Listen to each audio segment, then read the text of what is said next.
जम्मू कश्मीर में आज विधानसभा चुनाव के नतीजों का दिन है। राजनीतिक दलों की बेचैनी बढ़ी हुई है।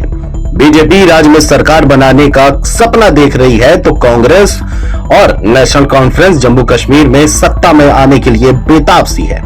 एग्जिट पोल सर्वे की माने तो ये साफ है कि बीजेपी को घाटी में आर्टिकल 370 हटाने का फायदा नहीं मिल रहा है। चुनावी जानकारों के मुताबिक बीजेपी जम्मू रीजन में पहले से ही बेहतर प्रदर्शन कर रही थी। ऐसे में इस बार घाटी में उसे बेहतर प्रदर्शन की उम्मीद थी, जो एग्जिट पोल में दिखती नहीं दिखाई दे रही। सी वोटर सर्वे के अनुसार बीजेपी को यहां प्रदर्शन में पिछली बार की तरह ही रहा है, लेकिन पिछली बार भी बीजेपी की सभी 24 सीटें सिर्फ और सिर्फ जम्मू रीजन से ही आई थी। हालांकि बता दें कि बीजेपी ने कश्मीर घाटी से 20 उम्मीदवार उतारे थे।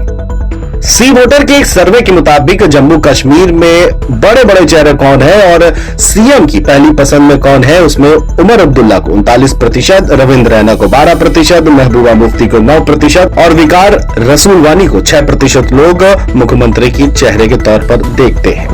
न्यूज 18 के एग्जिट पोल में बीजेपी को 28 से 30 सीटें मिलती दिख रही है, नेशनल कॉन्फ्रेंस को 28 से 30 और कांग्रेस को 3 से 6, पीडीपी को 4 से 7 और अन्य दल को 8 से 16 सीटें मिलती दिखाई दे रही हैं।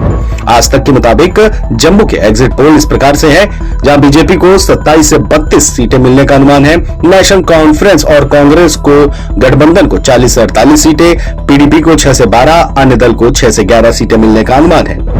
दैनिक भास्कर के एग्जिट पोल के मुताबिक जम्मू कश्मीर में कांग्रेस और नेशनल कॉन्फ्रेंस को बहुमत दिया गया है। बीजेपी 20 से 25, एनसी प्लस कांग्रेस 35 से 40, पीडीपी 4 से 7 और अन्य 12 से 16 है। हालांकि जब एग्जिट पोल के नतीजे आ रहे थे तभी पीडीपी ने यह ऐलान कर दिया था कि अगर कांग्रेस और नेशनल कॉन्फ्रेंस सरकार बनाती है तो वो भी उन्हें समर्थन देने के लिए तैयार है। आपको बता दें कि जम्मू कश्मीर में 3 चरणों के समापन के बाद मतदान प्रतिशत इस बार के चुनाव का 63.45 रहा। पहले चरण में 61.38% वोटिंग हुई थी, दूसरे चरण में 57.31% था और अंतिम यानी तीसरे चरण में मतदान प्रतिशत 69.65 रहा। तीनों चरणों के समापन के बाद मतदान प्रतिशत 63.45 रहा था। जम्मू कश्मीर में चुनावी नतीजे आने से पहले ही 5 विधायकों के मनोनयन की खबर को लेकर के सियासत भी शुरू हो चुकी है। अधिकांश एग्जिट पोल ने जम्मू कश्मीर में त्रिशंकु सदन का संकेत दिए हैं, इसलिए अब सभी की निगाहें उन 5 सदस्यों पर टिकी है जिन्हें उपराज्यपाल मनोज सिन्हा जम्मू कश्मीर विधानसभा में मनोनीत करेंगे। महत्वपूर्ण बात यह है कि उन्हें सदन की पहली बैठक से पहले मनोनीत किया जाएगा और वे निर्वाचित सदस्यों की तरह ही बहुमत के परीक्षण में मतदान कर सकते हैं। इसके चलते सदन की संख्या 90 से 95 हो जाएगी और बहुमत का 48 हो जाएगा। एग्जिट पोल के अनुसार किसी भी दावेदार के अपने दम पर इस आंकड़े तक पहुंचने की कोई भी संभावना नहीं है।